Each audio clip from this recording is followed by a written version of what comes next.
Hello, hello, hello, everybody. How are we doing tonight? It is Valentine's Day, and we are hunting vampires. Whenever I title a stream like this, like it's insert holiday here and insert activity here, please read it in the tone of that one Persona 3 screenshot. Hello, Drakon! Welcome, welcome! So, last time we actually stopped in the middle of a day. So I don't know exactly how much we're going to be getting through tonight. We might be finishing Arcueid Route. At least the first time, because it looks like we're probably going to want to go through her route twice. Because there's two different endings.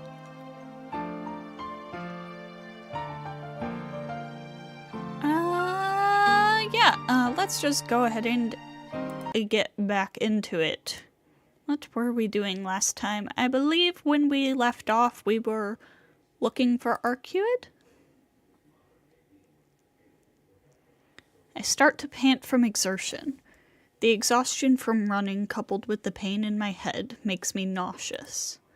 No matter how many times I run around, I can't find any dead or anything out of the ordinary.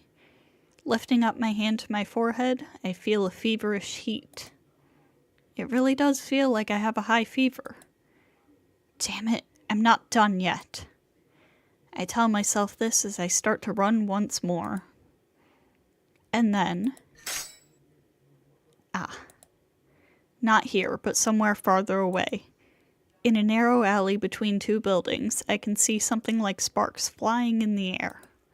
No, more accurately, it feels like the points of death are shooting forth and disappearing. There's no mistake. It's exactly the same as when Arcueid defeated the dead before. Oh my god. I'm sorry if you can hear stuff in the background. I literally have the door, like, almost completely closed up here, and I can still hear what's on the TV downstairs, like, too well. Oh my god.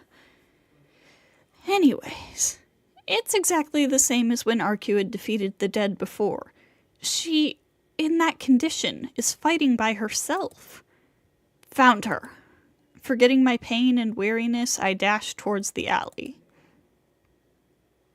The entrance to the alley.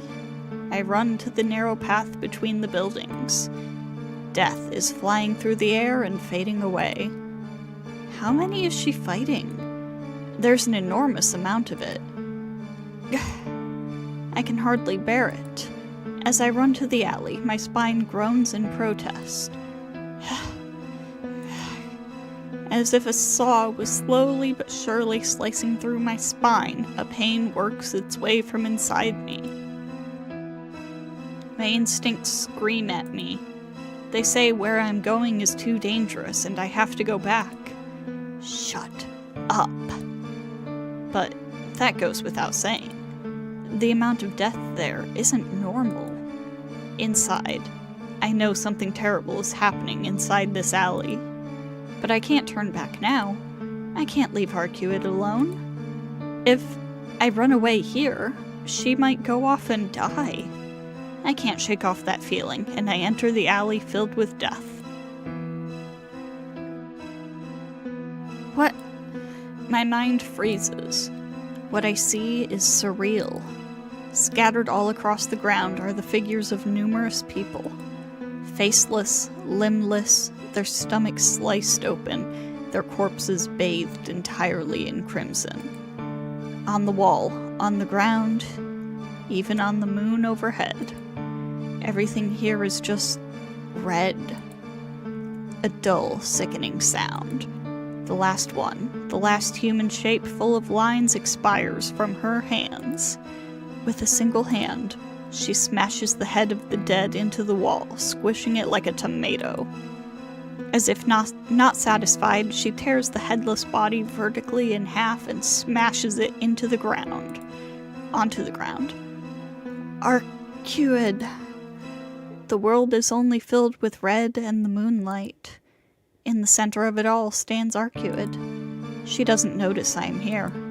She only looks up at the moon, in a trance and breathing heavily. I can't speak. The pain inside me reaches a feverish pitch. It seems like the saw has cut all the way through. Creak, creak. My entire mind is screaming.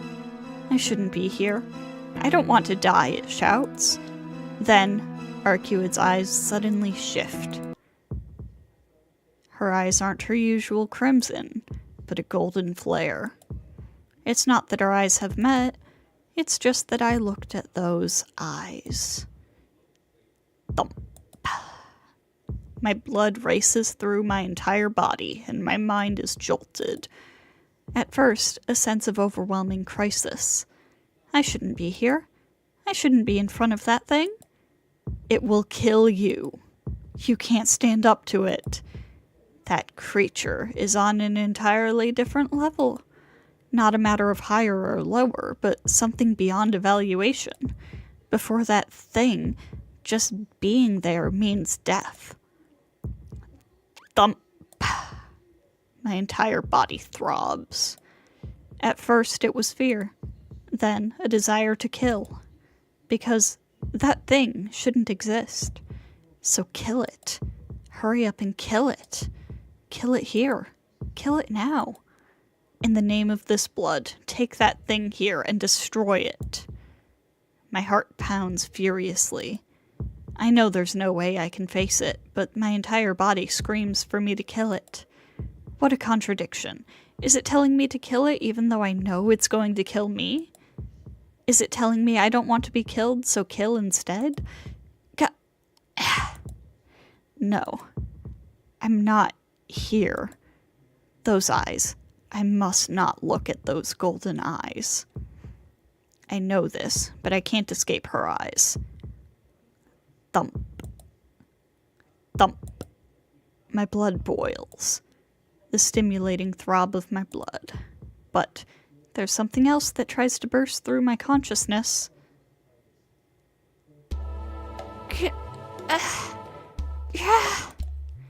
Why do I want to kill? Are you going to kill before being killed because you don't want to die? No, that's not a reason. There's no need for a reason to kill. Be honest, Tono Shiki.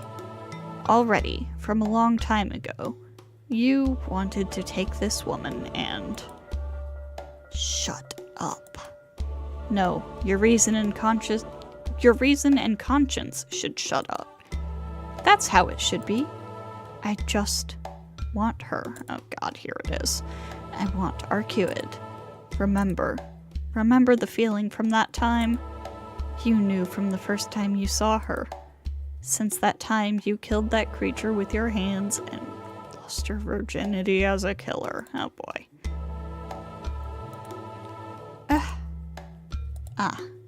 Yes. I want all of it. Her heart, her body, her tears, her saliva, her blood, her flesh, sin and punishment, desire and impatience. My breathing is out of control. I can't get a grip on my mind. Okay, come on. Her eyes are consuming me. Those swaying golden eyes. That is something that cannot be killed no matter how much I kill. Shiki? Arcueid realizes I'm here. As soon as she sees I'm fixated to her eyes, she changes them to their crimson color. But by now, it's far too late. I bring out my knife and push Arcueid down. Her powerless body is easy to push. Oh god, how much of this is it going to go into before it cuts off? I straddle her, one arm at her neck, the other arm holding my knife overhead. All that's left is to strike between her breasts. Calm down! This isn't what you want, Shiki! I can hear her voice. The core of my brain starts to overheat. Shut up! My arm tightens around her neck. She painfully lifts her chin. I can't believe it. With all of her strength, she can't even free this one arm right now. Tsuki. Breathing painfully, Arcueid coughs out my name. Thump. My heart beats hard in my chest. I pant and pant. My breathing is out of control. My vision is blurry and indistinct. This fire inside of me, I have to release it right away. Panting, I slowly start to move. What? She looks at me uncertainly. That look makes my head pound. Panting and panting. I can't believe we're streaming this on Valentine's Day, of all days.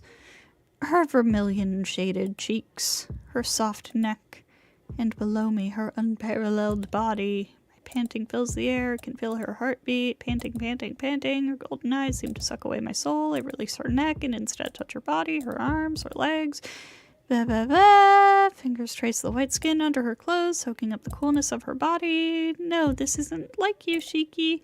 Her burning voice, her inviting red eyes. Seeing these things, my mind completely shatters. She stifles her cries as if embarrassed. Frantically, she tries to push me back with both hands. Ba, ba, ba, ba, ba, ba, ba, ba. I'm not reading this anymore.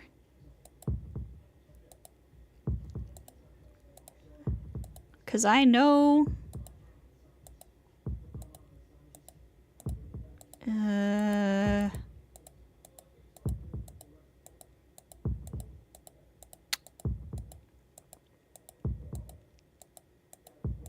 Blah, blah, blah.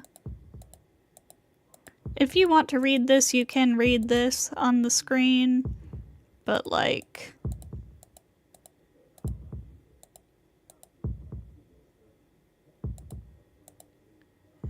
she's crying. Why is she crying? If it was me, I would never let her cry. And it continues, screaming at me to go on. It's strange to be distracted. Okay, where's this decision? What choice is this? This is the thing that I have been dreading the entire time. What is this decision? Where is this? Flowchart, save me.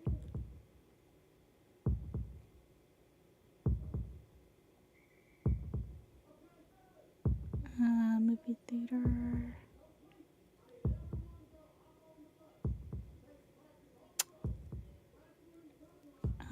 Okay, that gets flag B. And that goes to a bad end. Okay, so we choose I can't do something she doesn't want. I can't do it. I can't do anything she doesn't want again. Once I gave in to this headache and I killed her. That's why, never again. I can't lose to myself and make Arcueid cry. Even if this headache tears me apart, I won't do it. There we go! Get it together, Tono! I'm sure you can imagine what would have happened if we had chosen the other option. Okay, we're safe. We're in the clear. I pull back from her body.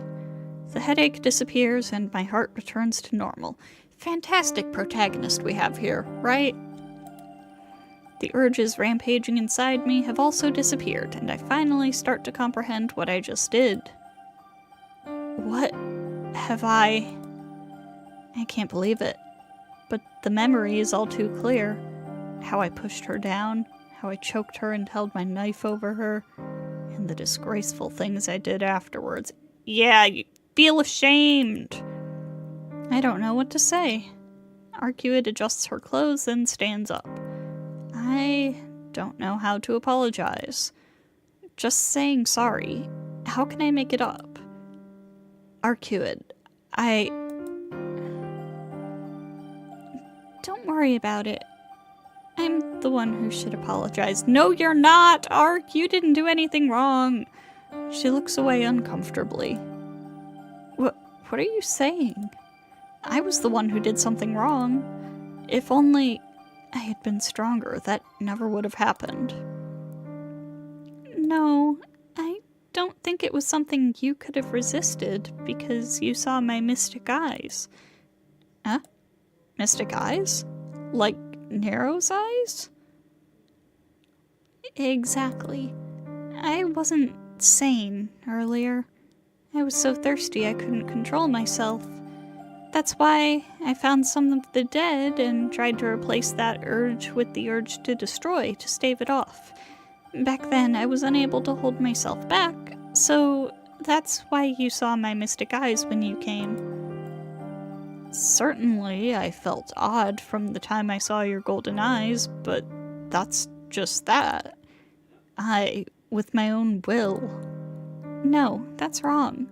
Shiki, my mystic eyes of enchantment completely captivate whoever looks upon them.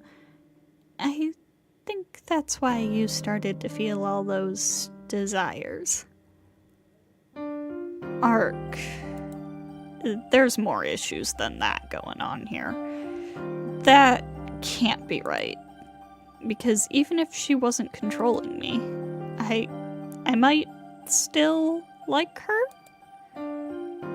Anyway, this was all because of my carelessness. I'm sorry, Shiki.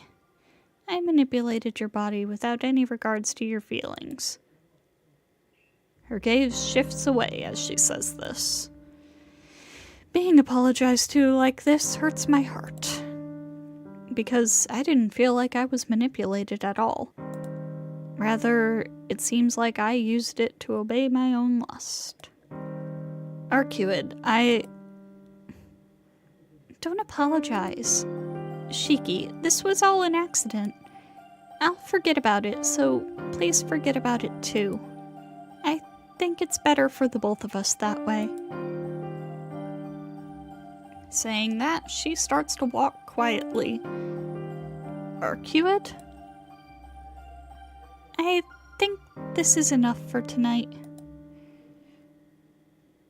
I killed all these dead tonight, so it's probably useless to search any further. That's fine, but what do we do with that mountain of dead bodies? If someone finds it, there will be trouble.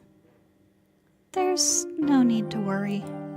Once something becomes a vampire and dies, it won't leave a trace. Those who refuse to return to the earth become ash to be scattered in the wind once they die. They will return and disperse on their own in a while. Without turning around, she disappears from the alley with weak steps.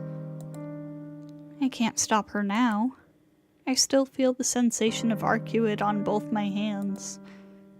Idiot. What a stupid idiot I am. Goddamn right. I groan to myself.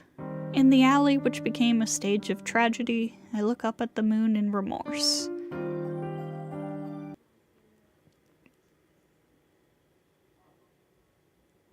Oh wow, we were actually that close to the end of that day, huh?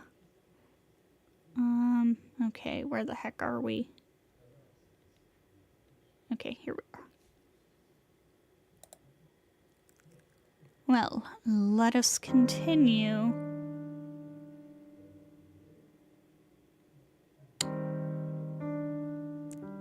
I think this is possibly the last day? It's morning. I open my eyes and put on the glasses near my bed. Looking out the window, I see a cloudless blue sky. Even though a flawless morning greets me, I can't help but feel down. There's no need to wonder why. What happened with Arcueid last night sticks in the back of my mind, and the accompanying guilt troubles me. She said we should just forget it, but I can't forget such a thing. I look at both my hands. Those fingers still remember how Arcueid felt. Even now I remember the texture of her skin and her cool, gliding body temperature. I'm sick of this guy. I wasn't thinking at all back then, but I understand it all now. After doing such a thing, Arcueid said to forget and pretend like it never happened. But while I regret it totally, I can't even forget one little bit of it. What I regret is not being able to control myself back then. If I didn't touch her like some animal, if if I touched her more like a human, how would things have... I knew it. I didn't lose myself by looking into her golden eyes. I didn't realize it, but I was caught up in her a long time ago. To realize such a simple thing just now.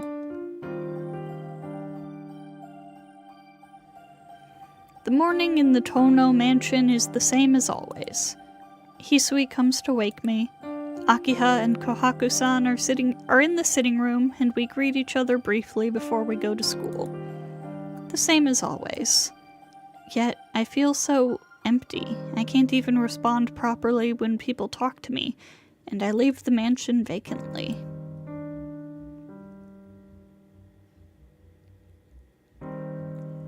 The students streaming through the gate are all bright and cheerful. Oh yeah, today's Saturday. My sense of time has totally dispersed since Arcueid came into my life. No, Shiki, today is Friday. The first time I met her was on a Friday. It was. A week ago in the morning, she was waiting for me at the intersection in front of school. She was smiling, I think. Come to think of it, she was smiling. Even though she was waiting for the one who killed her, she was waiting for the killer Tono Shiki with excitement in her eyes. I wonder why. If she comes tonight, maybe I'll ask her. After thinking aloud, my spirits sink further. She probably won't come to the park. The feeling that last night was our final meeting turns over in my mind. My heart is heavy and everything else simply feels empty. I may not ever see her again. The regret hangs around me like a leaden chain.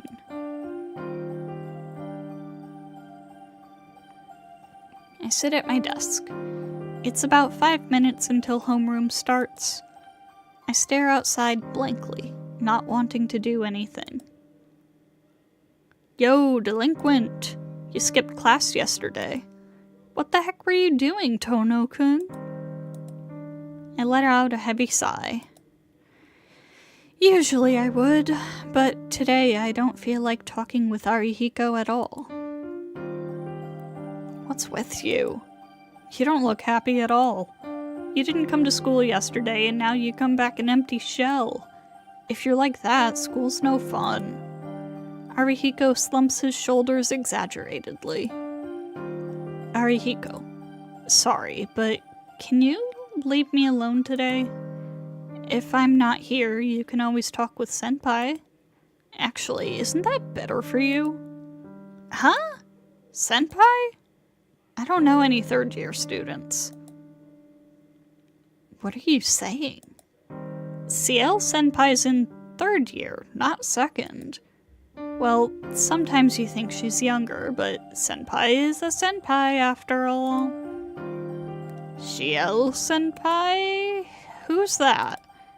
Are there any foreign students at our school? He seriously tilts his head in thought.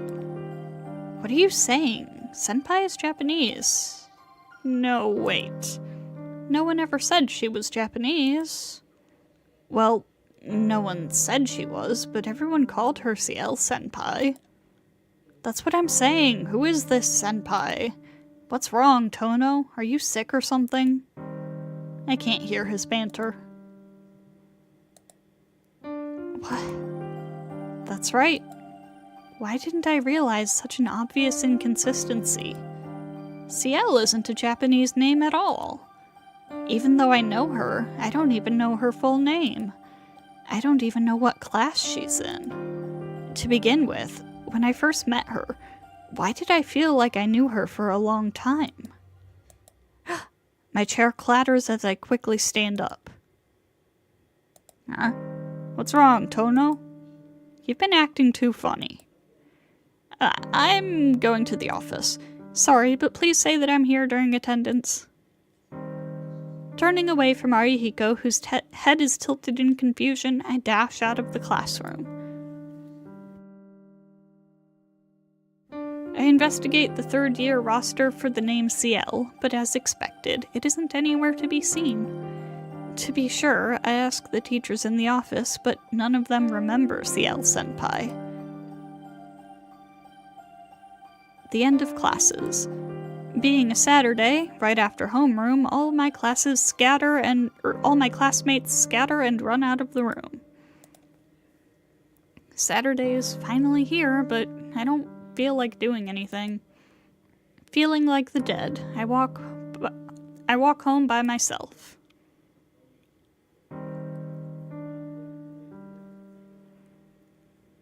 Welcome back, Shiki-sama. Hisui greets me as I return. Even though she's waited all this time, I can't even return a greeting, and I go to my room.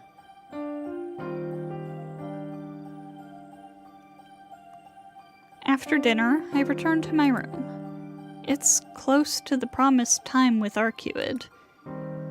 Shall I be going? I don't even know if she's coming. But still, I swore never to break a promise again, so I have to go. I arrive at the park shortly before 10. There is absolutely no one here. Sitting on the bench, I stare at the clock and wait for Arcueid to come. And we're gonna keep waiting for quite a while.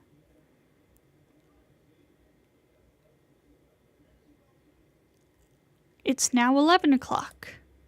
The park is completely still, as if entirely frozen. There's no fresh flow of air, nor the presence of anyone approaching. There's no sign of Arcueid coming. Time passes by meaninglessly. I still wait.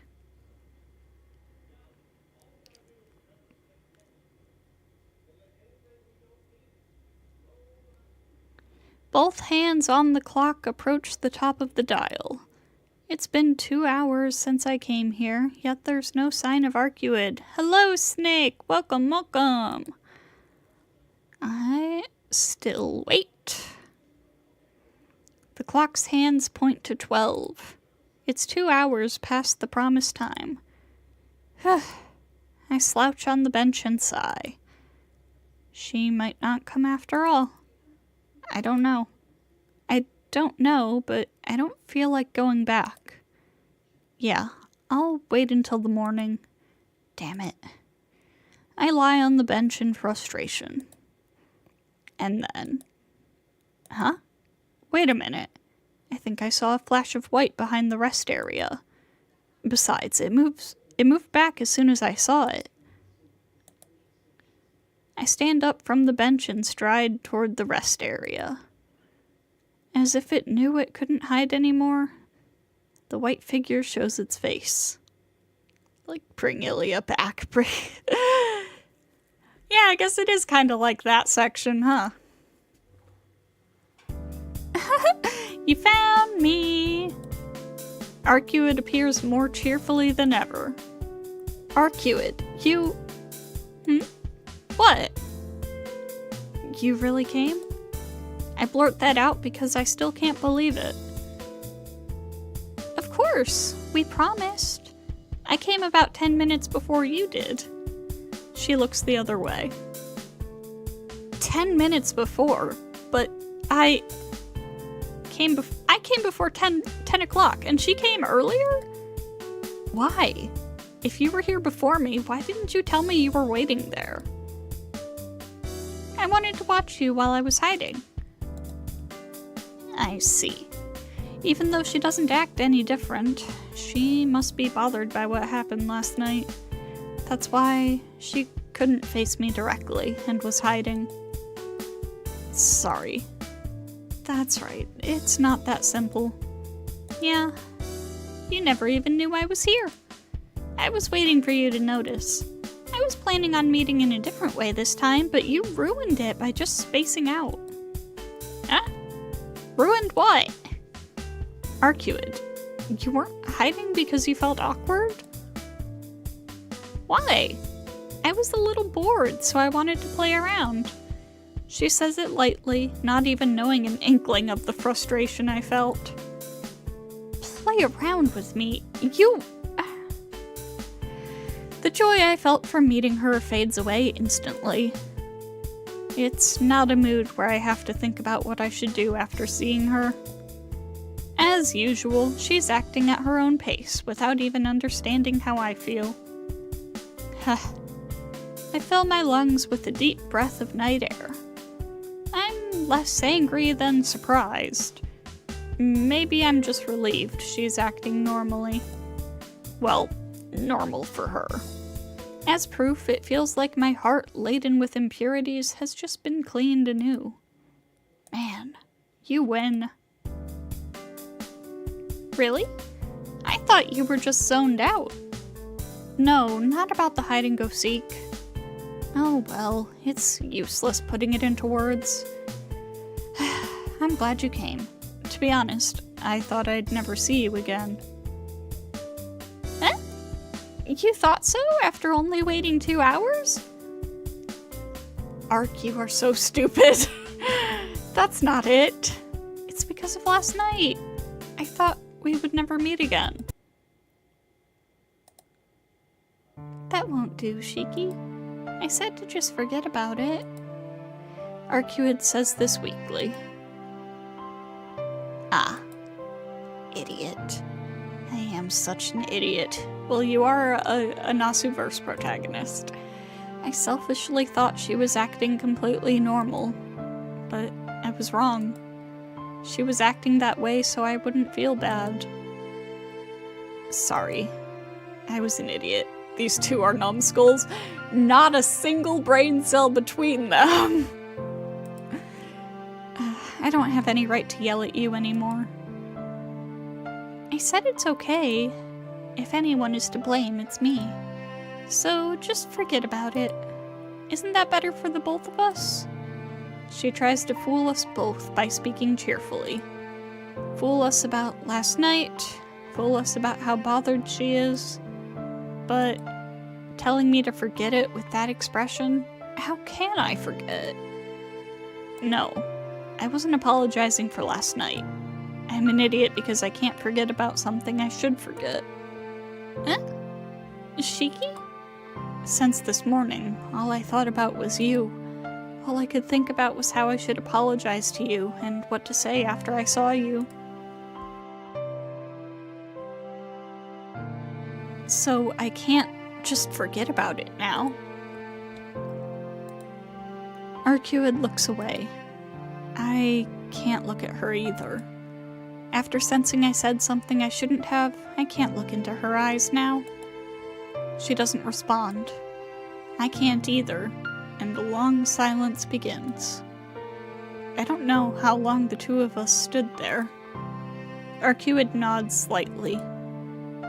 Yeah, to tell the truth, I couldn't forget about it either, Shiki. Arcueid blushes as she says this with some difficulty. Arcueid. She looks so cute doing that. As soon as I think that, Arcueid looks around her. I don't know when this happened, but we're surrounded by human shapes. What? I can't think since it was so sudden. We're surrounded. Get ready, Shiki. If you don't fight, you'll just die. Fight? Then if you take off your glasses, you'll get it, won't you? They are the dead without even a finger's worth of normal blood. I quickly take out my knife and take off my glasses. So cute, their kid will be a half-vampire dullard. Legendary. God. Like she says, the 5 people surrounding us are just scribbled lines making a human shape. Why? You said you killed them all yesterday, Arcueid? Yes. These are the ones I destroyed yesterday. She narrows her eyes and glares at them. They advance sluggishly. Then they were only pretending to be dead? Of course not. I'm not weakened enough to be fooled by such tricks. But the fact that I made a mistake can't be excused. I didn't make sure they dissolved into ashes at the end. Shuffle. They close the circle around us. My fingers grasping the knife tremble a bit. To be blunt, there's no pressure coming from these dead. Compared to a monster like Nero, they're practically nothing. But 5 of them. Can I fight this many dead? This many things who were once human? Shiki, if you hesitate, you'll die. They are no longer alive. Once they have their blood sucked by a vampire and become the dead, they can no longer return. They're just dolls used by the vampire. There's no sin in killing them. I hear her voice from behind me. It seems she moved to protect my vulnerable back. Wait, what do you mean? I mean, there are many ways to magically control a dead body. It's easier to infuse a human corpse with magical energy than animals or intangible objects, so it's very convenient. Unfortunately, I don't have time to go over the details. They're coming. I sense her moving away. At the same time, they attack. The shapes of death attack. They simply fly forward, arms outstretched. I take a huge leap to the side and evade their attack. Then I sense something terrible behind me. Why, you? I whirl around with all my strength. There, one of the dead is trying to punch me. The dead's body is almost devoid of places without lines, which lets me slice anywhere on its body. What's more, its movements are incredibly sluggish. Far easier than anything that came out of Nero. The dead charge me. I can kill them with ease. Evading the swinging arm, I aim for the first one's unprotected lower left abdomen. In the line of blood vessels there, I stare at the heart called its point. Damn it! Thrash. The knife doesn't reach its target, only slicing through its upraised arm. The one-armed dead doesn't even pause its attack. The other dead also comes in, showing no fear. The one-armed dead attacks. Right when I evade that dead, the other dead jumps on me from behind. Grind. From behind, like a piggyback stance. The dead bites on my neck. Not to suck my blood or anything like that. Just like a beast trying to kill its prey by biting its neck off. Can a human mouth bite through a neck? Yeah, probably. The dead's mouth is shallow. It bites with its front teeth rather than its back. As a result, the dead's teeth actually break off. Even still, it tries to bite through my neck with its flat mouth. It doesn't really hurt. It's just disgusting. The one-armed dead walks towards me. I have to kill the dead behind me or I'll die. The method is simple. As it tries to continue biting my neck, I can just slice my knife through its face. But that means I'm going to kill.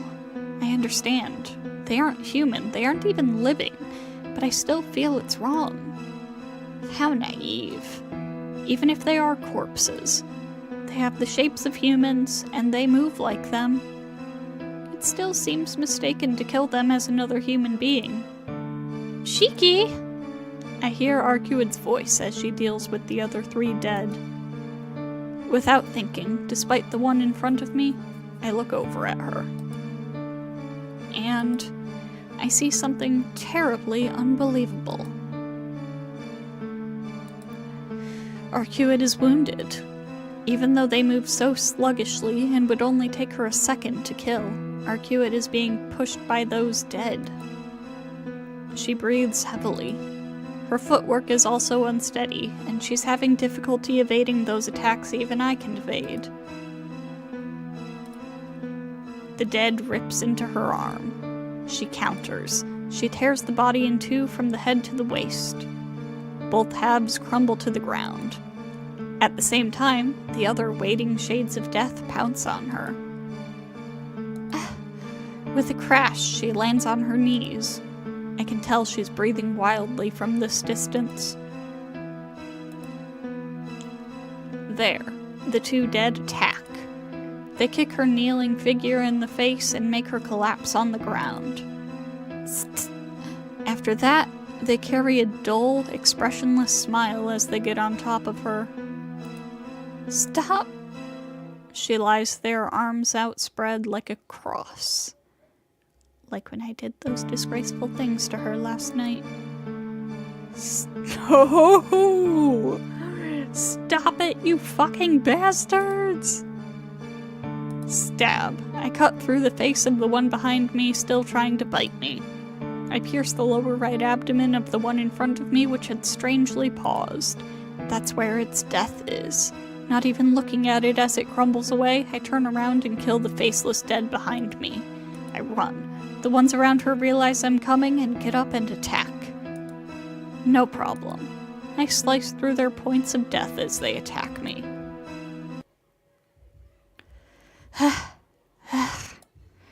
After it's all over, I start to catch my breath.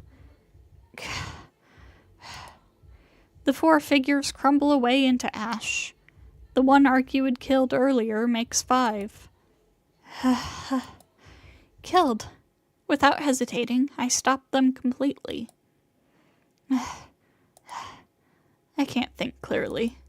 Probably because regret and self-admonition are screaming at me. My panting fills the air. But it's still good. It's better than her getting hurt. For the first time, with my own free will, with the mind of Tono Shiki, I use this power for someone else's sake. I keep panting. I can't seem to fully catch my breath. I can hear slight wheezing mixed in with the wild breathing. Arcueid. Turning around, I see her full of pain and on her knees. Are you okay, Arcueid? I dash towards her. She's curled up as she breathes like something who can do nothing else. What's wrong? You're covered in sweat. Did your wound open up? I kneel and try to look at her face. However, she has a hand covering it. I can't see her face. All I can see is the bloodshot red eyes through her fingers. Her suffering isn't normal. The way she's breathing intermittently isn't natural. A hungry breath, bloodshot eyes, her waving hair. Chill. Sensing danger, I step back. Yet far faster than my movement is her teeth closing in to suck my blood. Arcueid's arms stretch out. Like that, she holds my body. My breath stops in my throat as I call her name. Her bloodshot eyes. Her sharp teeth like a beast's. The overwhelming pressure that drains me of any will to resist. The thing with its teeth nearing my neck isn't the woman I know. I can't do anything. I can't even lift a finger. I'm going to be eaten. This is what it means to be preyed upon. Her teeth push against my neck. The only thing filling my mind is fear. A shriek comes out. I almost think for an instant how pitiful it is for me to make such a sound. Maybe it was just my imagination, but it feels like she freezes in place. But before I can confirm this, wham! A violent explosion erupts before me, and Arcueid's body is smashed sideways. What? As if she was hit by a car, she was blown back several meters, but she gets up like it was nothing. Arcueid stands there, stunned. I can't even think what to do, either. And there, you were going to suck his blood. A cold, scolding voice. That is your true nature, Arcueid Brunstud. The merciless voice towers from above. I look up at the moon. There stands the robed figure from that one night. Senpai? There's no mistake. No matter how I look at it, it's CL Senpai. She doesn't even look at me, but she glares at Arcueid crouching far away. Even if you destroy your kin, you cannot change the fact that you are a vampire yourself. I don't know why you drew him close to you, but didn't you think it would end this way?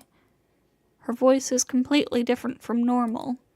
Neither strict nor kind. Her emotionless voice is horribly devoid of any humanity. Without making a noise, Senpai descends from the streetlight to the ground.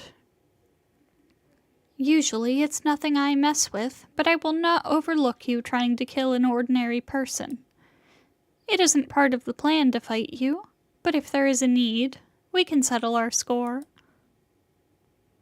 Don't be ridiculous. I don't want anything to do with you. And... She looks at Senpai hatefully. I never intended to kill him. That does not sound convincing at all. It's not like you don't realize what you did earlier and what kind of yell he gave out when he saw you. I don't care if you hate me, but you took your insanity and directed it at him. Shall we ask him how he felt? With a turn of her head, Senpai casts a glance at me for the first time. Arcueid averts her gaze painfully. Silence fills the park. A footstep. The robed senpai takes only one step towards me. Get back, vampire. You had no right to stay by his side from the beginning. What? That's not true. I don't know who senpai is or what happened to Arcueid earlier, but I can at least declare this. Because I myself want to be by her side. You're wrong. What's with you, coming out of nowhere wearing weird clothes and speaking like you understand everything? Arcueid is definitely a vampire, but she hasn't drunk blood even once. That was probably just a joke, and you don't have any right to... Please be quiet, Tono-kun. She hasn't drank blood even once. Yes, certainly, these past 800 years, there's no record of her having any victims. However... Just shut up! I don't care to listen to whatever strange story you have to say. Look, if you try to get in her way, I'll not forgive even you. After all, I'm helping her because I want to. It's none of your business to interfere. Tono-kun, you... An inkling of emotion enters her voice. I understand.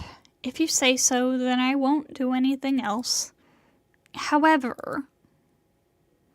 Senpai changes her gaze to Arcueid. Arcueid looks away, not at me or Senpai. As he said, Arcueid Brunstad, do you still intend to be by his side after this? Arcueid doesn't answer. She raises her head to look at me once, and then runs off into the night. But why are you leaving, Arcueid?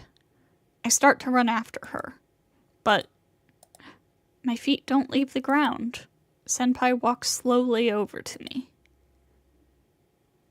I won't let you follow her.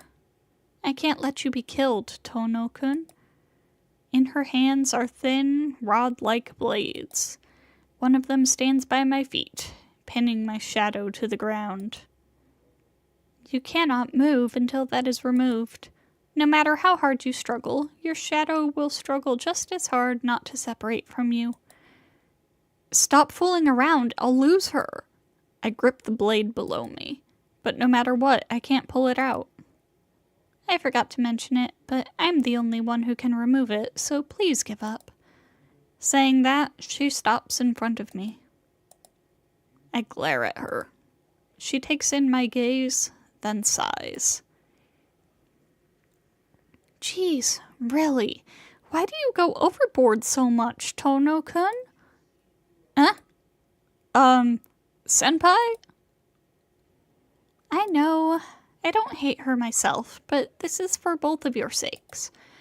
I will let you go soon, so please listen to what I have to say for a while. She looks up hesitantly. Lore dump incoming!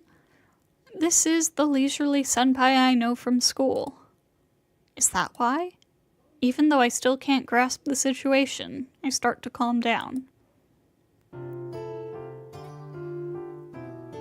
Alright, before this lore dump, we're gonna take a quick little break. Stand up, stretch, whatever you need to do. We'll be back in a few minutes.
Alright, we're back.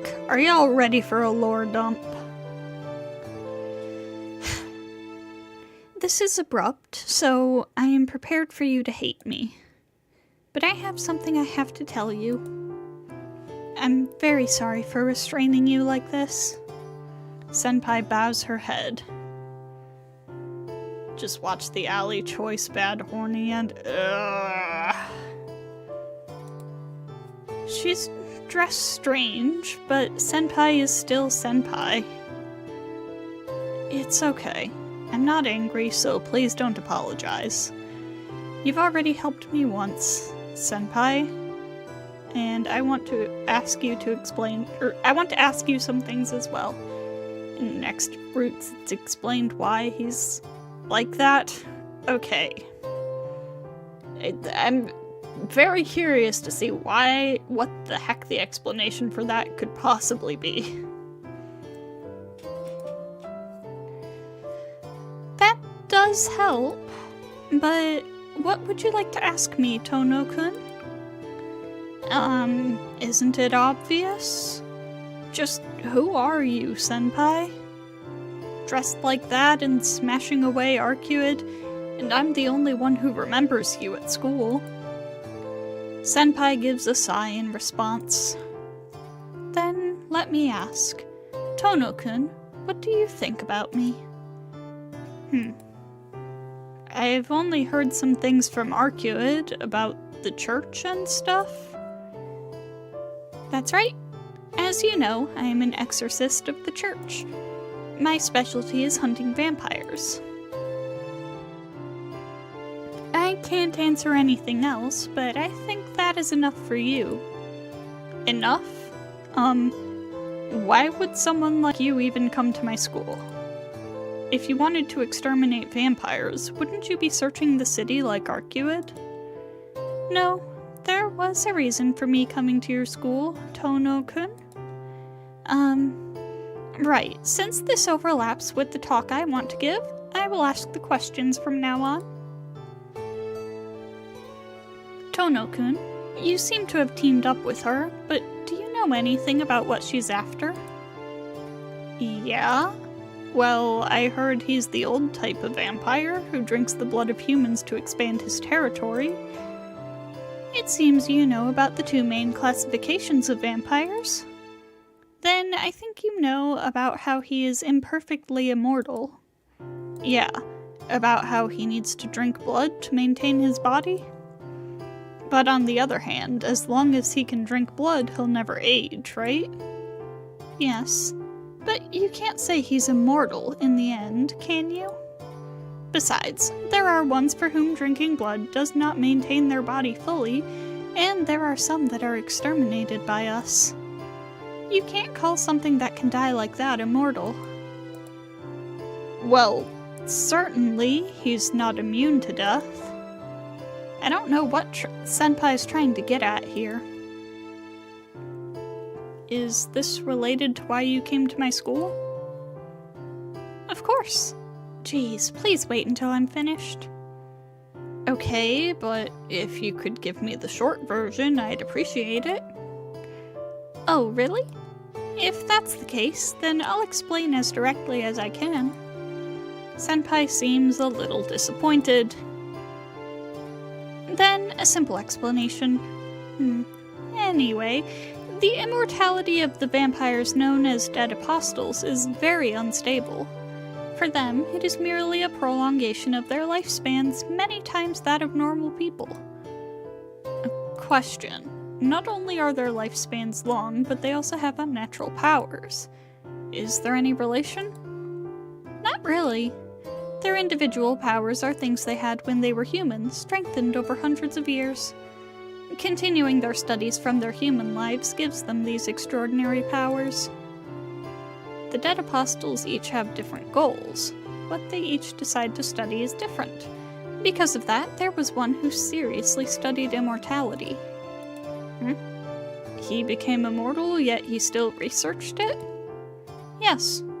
The instant the Dead Apostles become vampires, they assume they have reached the limit of immortality as humans.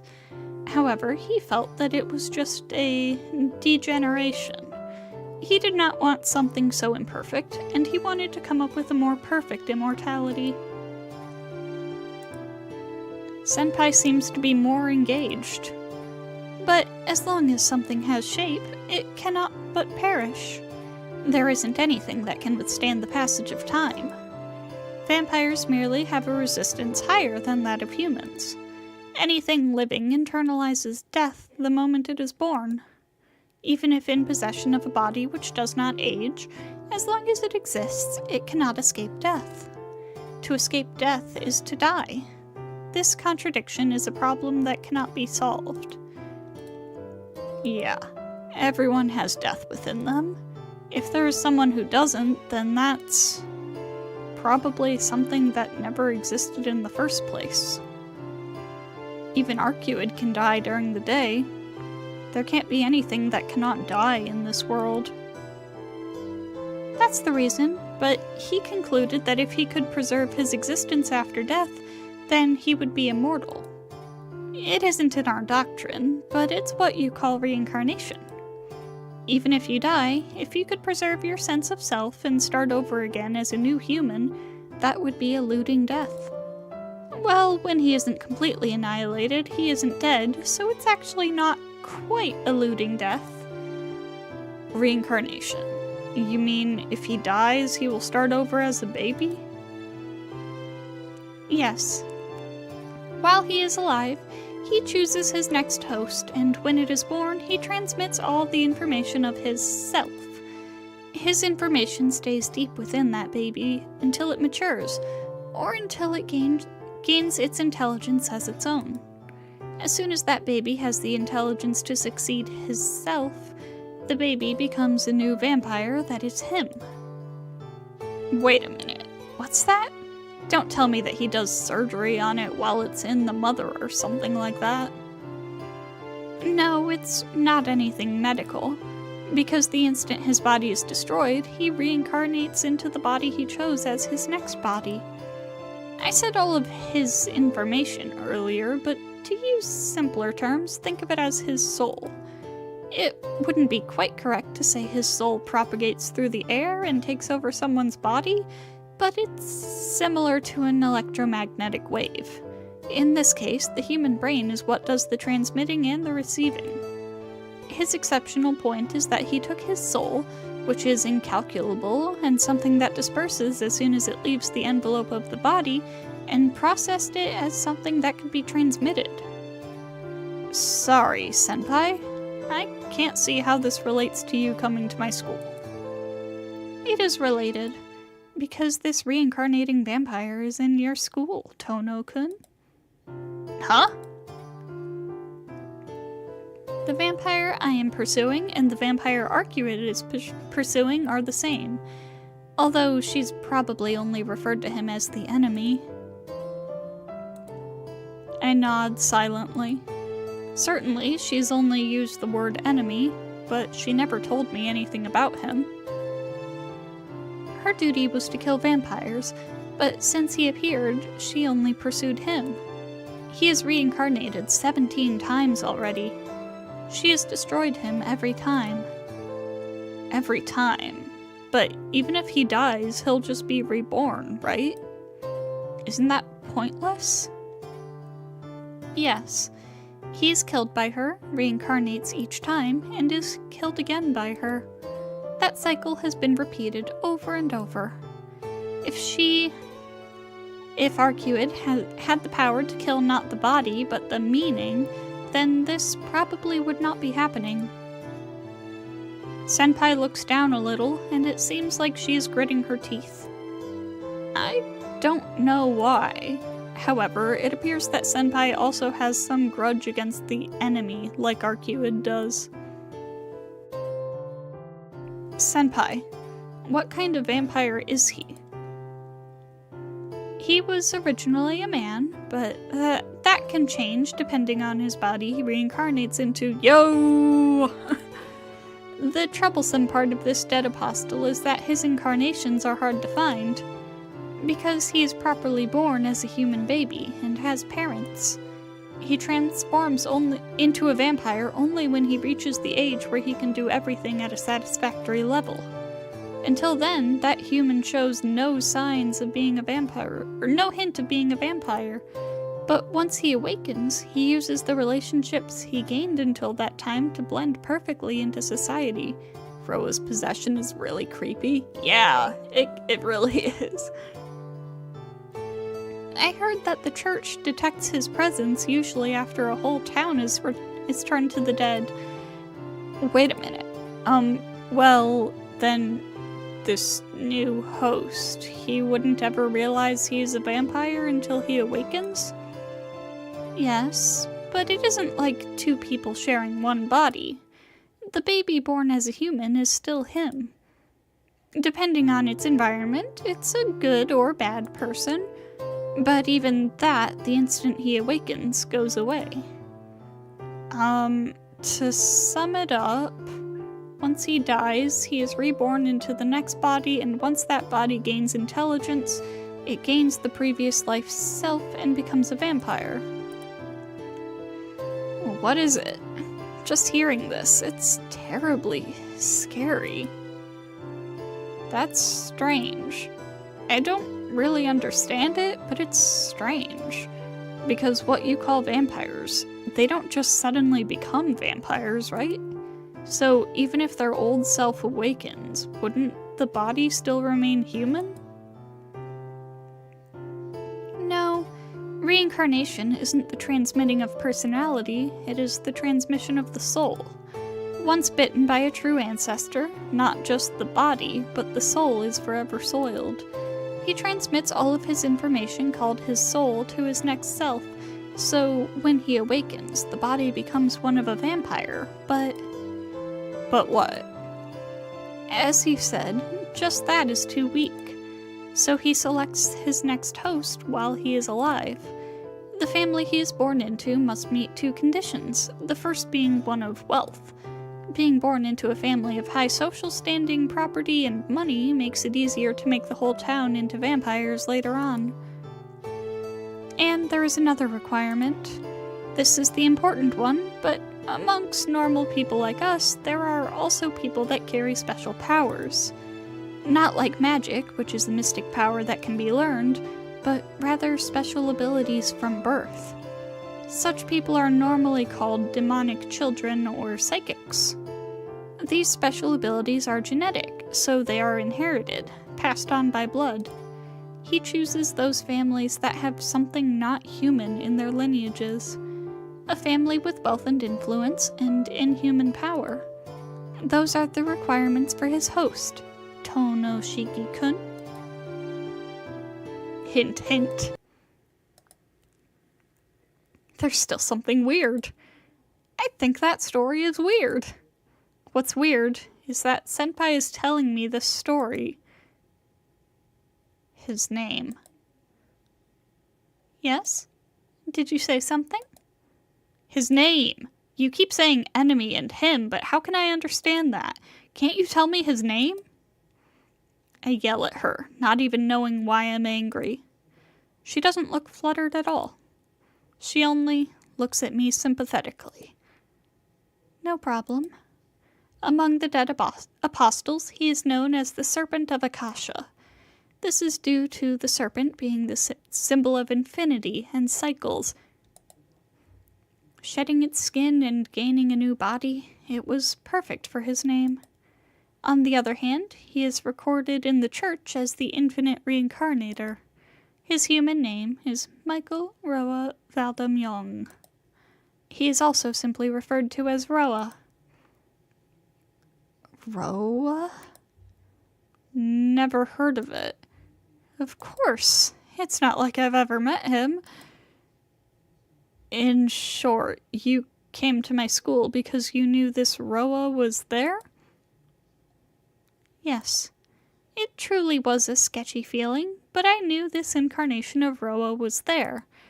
I can sense Roa far better than Arcueid. That's why I came here much earlier than Arcueid and already found out who his new host is. The voice stops for some reason. Senpai looks at me sympathetically, like before. I explained this before, but Roa chooses fine lineages and excellent bodies for his next host. So once you find out Roa is in this place, the answer comes naturally when you investigate the families which meet his criteria. In this area, there's only one old family that meets his criteria. I don't have to say any more, do I? Tono Shiki-kun? That's why. That's why I'm saying this conversation is weird. Ha. Ha. Ha ha ha. I'm the one laughing dryly. What are you saying, Senpai? That can't be. Senpai doesn't answer. Almost as if she is saying that I am this Roa's host. But there can be no doubt. The Tono family has something different in its blood. It has power and the latent superhuman ability that Roa needs. The power you used to defeat the dead earlier wasn't human. So, this time, Roa's host is unmistakably Tono Shiki. I don't understand. I don't understand a single thing she says. Why? Why can you be so certain, Senpai? What? Because I'm the one who decided all this. She says something I can't understand once more. What? But it's different. You were the one killed, yet you are the one who survived. The one killed survived, and the one who killed is dead. I think all the mistakes began there.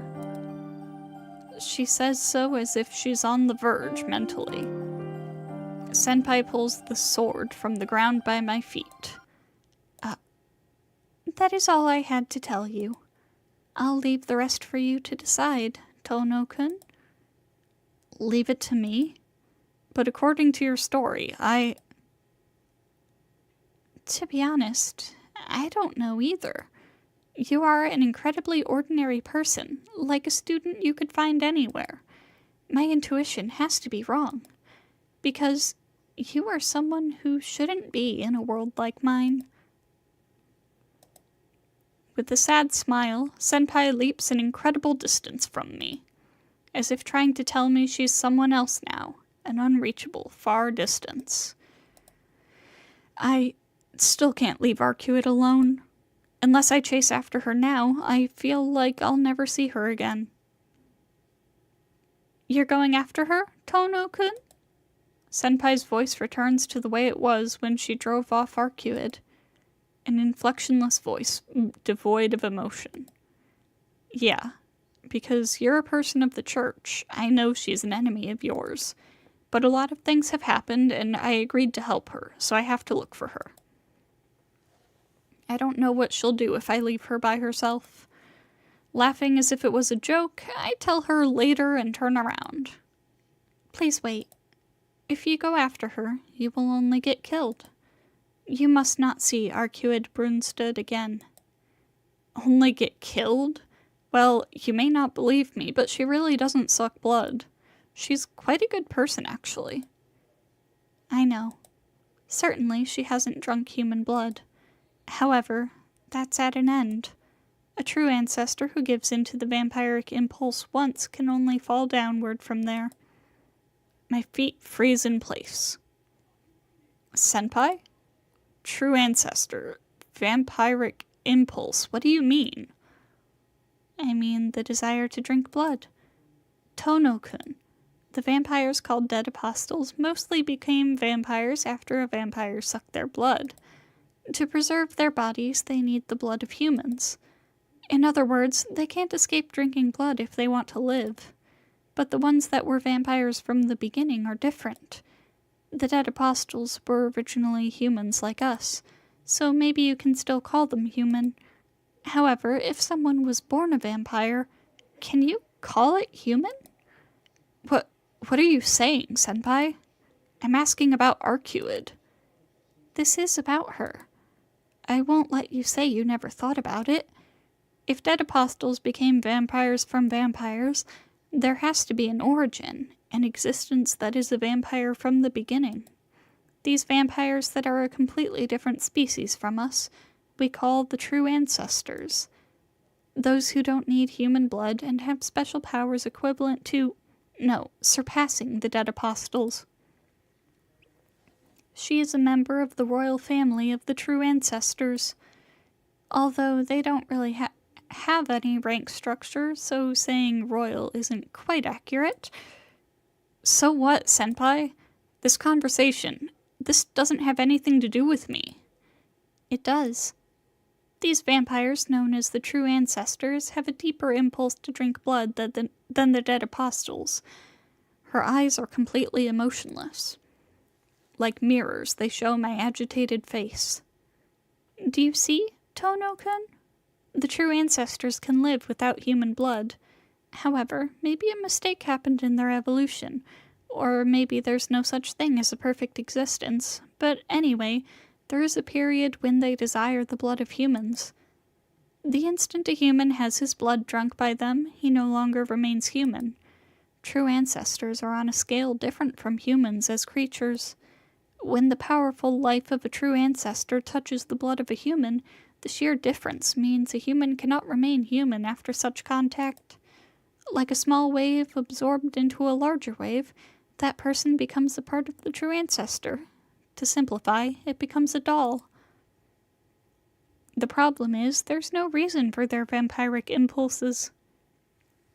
There's no reason, so there's no way to stop it. The fatal flaw in an otherwise perfect existence. You can call it a terminal illness. Anyway, they live by resisting their urge to drink blood. It isn't a matter of using the mind to put up with it. They use all their powers to resist this urge and seal it within themselves by force. By using their enormous power on themselves, they are suppressing the vampiric impulse. But if something external causes them to lose their power, what do you think happens to their ability to suppress it? If something external causes them to lose power, such as receiving a wound which requires power to heal, or using power to regenerate after being killed completely. So let's say she has 10 units of power, and say she uses 7 of them to resist the urge to drink blood inside her. But if, for some reason, she loses 5 out of the 10 units, then even if she uses all her remaining power, she can only use 5 units of power to resist. That's not enough. Then what will it take away from her? And what happens to those true ancestors who couldn't resist, senpai? They drink human blood, of course. After that, nothing. Once they give in, they can only keep on falling. Once a true ancestor knows the taste of blood, I hear the urge becomes many times more painful than before. As a result, they aren't able to resist the urge anymore. And when that happens, they become the dreaded demon lords. True ancestors are certainly a superior race, but since they bind themselves to resist the vampiric impulse, they can never utilize their full powers. But once they fall, there's no longer the need to restrain themselves. Then they just become demons which suck human blood for their own pleasure.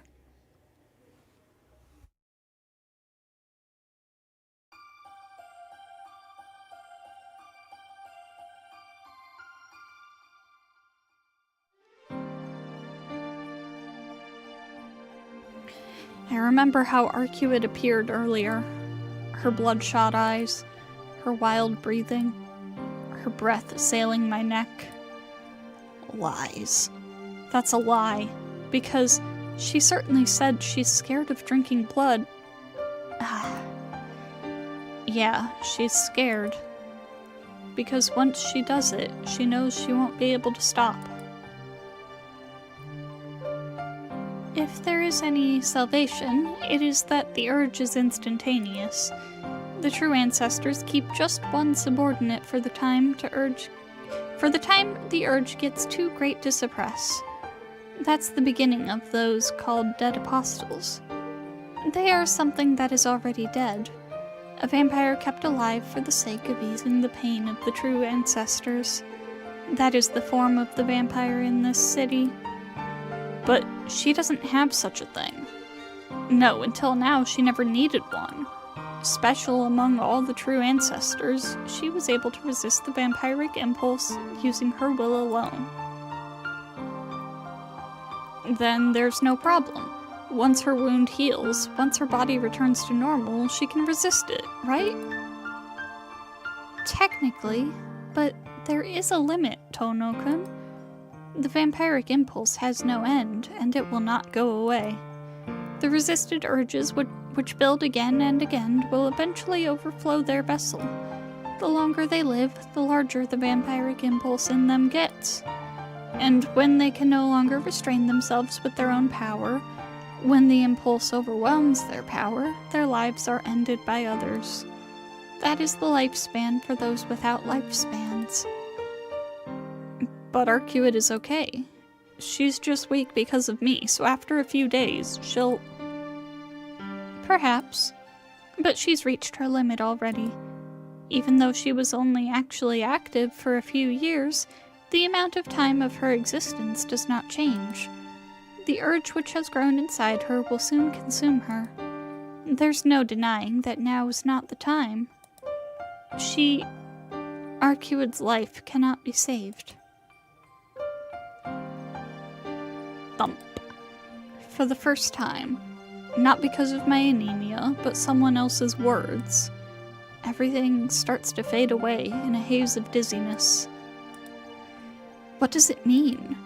Even though she knows she's past her limit, she's still hunting vampires here? That's odd. No matter how I think of it, it's odd. It's all lies. Because if she knew she's at her limit, then why would she hunt vampires for our sake? She deals with them not for our sakes, but because it is her purpose. Purpose? Who decided that? Probably the other true ancestors. She was born in the 12th century when there were many fallen true ancestors. The true ancestors could not ignore their fallen kin, nor the dead apostles increasing in number. That's why they created something solely for killing. Without a need for anything else, the most pure true ancestor, created for punishment. That is the true ancestor called Arcueid. She's like a nuclear missile without a mind of its own. Once she leaves the castle, her target is definitely destroyed.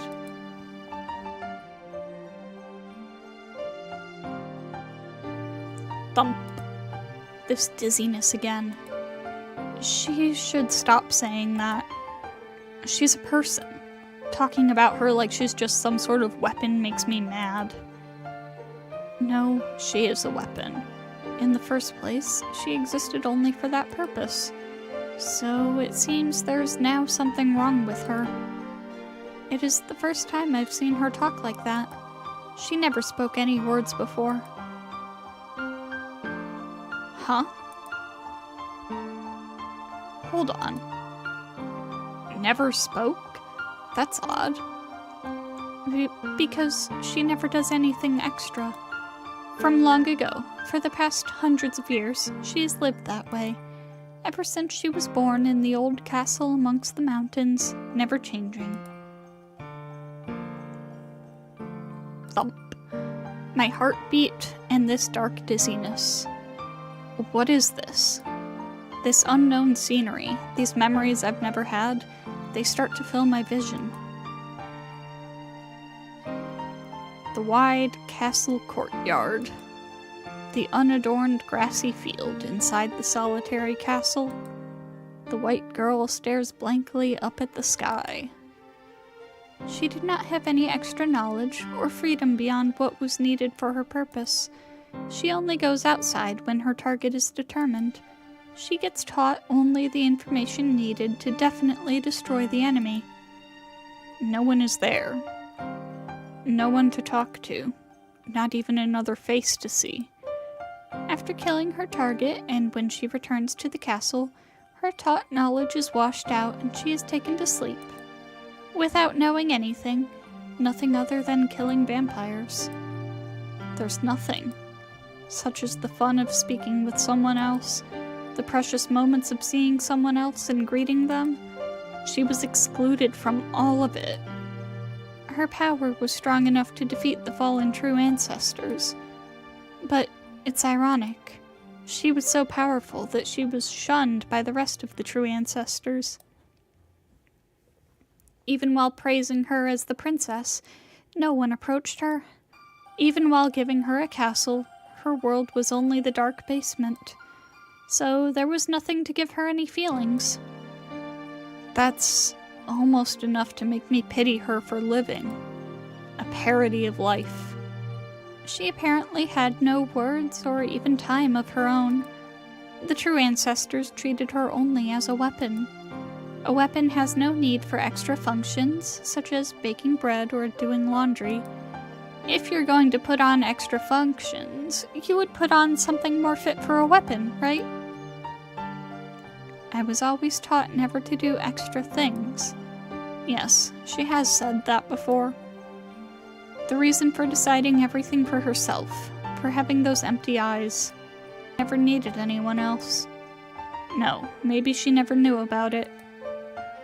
All they wanted of her was to be a superior killing machine. That's why she doesn't know anything. I don't mean something big like the meaning of the life, but not even the small joy of just living normally. She was always so cheerful. Even trivial things made her so happy. So I thought she was always like that. But I was horribly wrong. She really was just enjoying those simple things. She must have enjoyed those things so much, because it's so fun. I never thought about how life could be fun just by living. Like it was an uneasiness she couldn't understand. The classroom filled with the red setting sun where she asked me those questions with a reserved voice. Even though Arcueid has existed for so long, she knows less about living than we do. If you convert it to the time she was allowed to move freely, it is amazingly short. Her lifetime was spent almost entirely in sleep. Most likely a deep, dark sleep. Really? I have enough fun just talking, you know?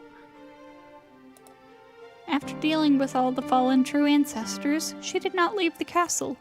Having fulfilled her purpose, the true ancestors sought to educate her properly. However, she could not be free. Because of a slight mistake, she ended up killing all the true ancestors remaining in the castle.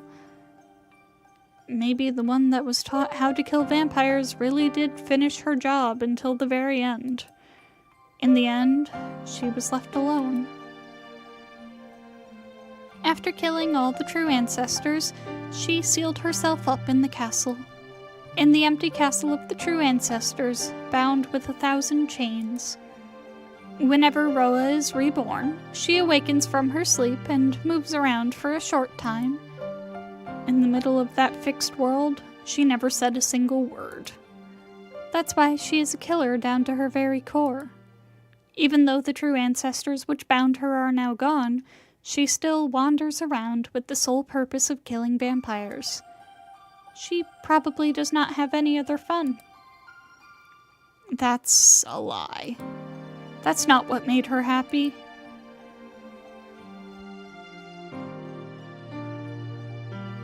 I wasn't watching anything. Like her words or her happy face. If only I looked closer, I would have known. Of it. I never realized how alone she was until now. All the things we feel and take for granted, such as talking with a friend about meaningless things, or the fun that lets you forget time. At the end of a day, lying down on a bed and the peacefulness of just staring at the ceiling. To her, those unimportant things were priceless moments of happiness. All of it. What is misery? It's her not even knowing how miserable she is. Such terrible, almost comical solitude should not exist. Lies, all of it. Enough with all these difficult things. I never knew she felt such happiness from trivial things. If I could let her know that such things were things she could always enjoy, that would have been such a great...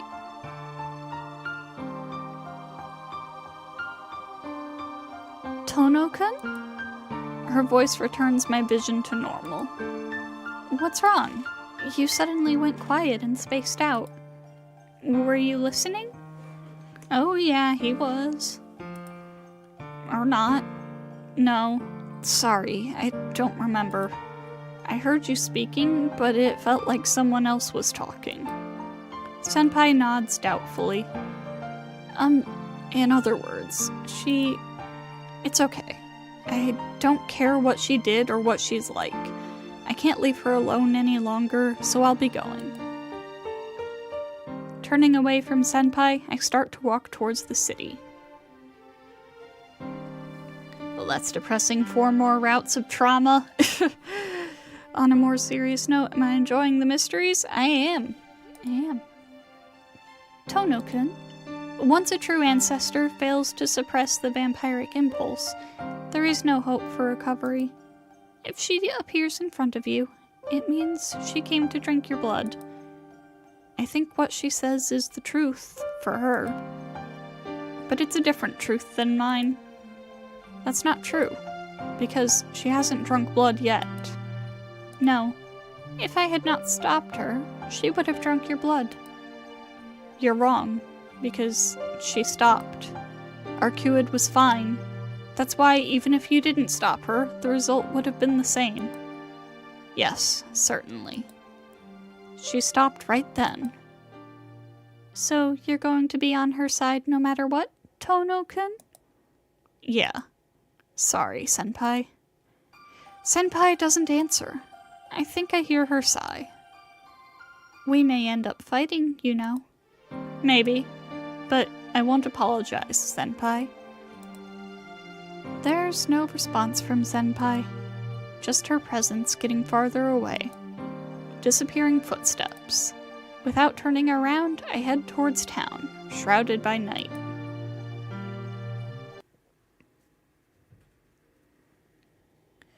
Ugh. Okay.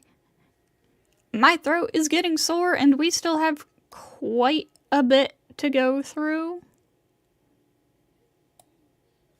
So, I think we're gonna wrap it up here for tonight. And then next time is when we'll probably wrap up the first run-through of Arcueid Route.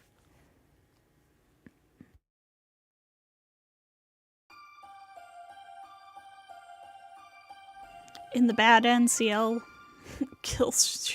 lets her kill Shiki. Deserved.